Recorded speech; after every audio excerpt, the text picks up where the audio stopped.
Guys, si Tita Mayang po ay nakahuli ng isda. Grabe siya. Ang laki po na nahuli niya. 5 kilo. 5 kilo? Ayan. Bakit mo? Huwag hawakan. Sap. Sap. Ito yun ano? Yung binibili natin sa kwan. Si Kuya. Nakawali rin, no? Dali naman sila dyan. Kahuli po siya. Tuwan-tuwa po siya. Ang laki. At sa mga oras nga ito guys, dahil kami nanguha kanina ng bagumon balilit, ay gagatan namin. Lalahukan po namin ng gabi o laing. Gagawa kami ng laing. So, ulam namin as a dinner.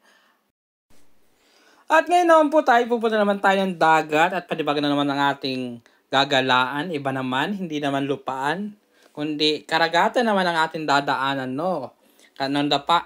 Sa mga nakalipas sa mga video natin, puro lupa, puro nyugan. Ang pinupuntahan namin ngayon naman, ang pupuntahan naman natin ngayon ay karagatan. Maligo tayo sa dagat, guys! Halina sa Quezon at maligo tayo sa dagat, no? So, sa mga taga Manila, hello, what's up? Yung pupunta po kami ng dagat. May iba naman. Hindi puro kagubatan ang pinupunta namin ngayon. Ay karagatan naman. So guys, sa mga susunod na video, ito'y pahapyaw lang. So sa susunod po yung kabuuhan video po ng pagpunta namin sa dagat. Yung kaganapan sa dagat. So ito po ay nagsasakay na po kami papuntang dagat. Maliligo daw sila. Gusto nilang maligo. Pero ang totoo, abangan po ninyo makaganapan pagpunta namin sa karagatan. So, kita-kits po tayo sa mga susunod nating video. Exciting! Manood tayo at magtampisaw sa karagatan, no?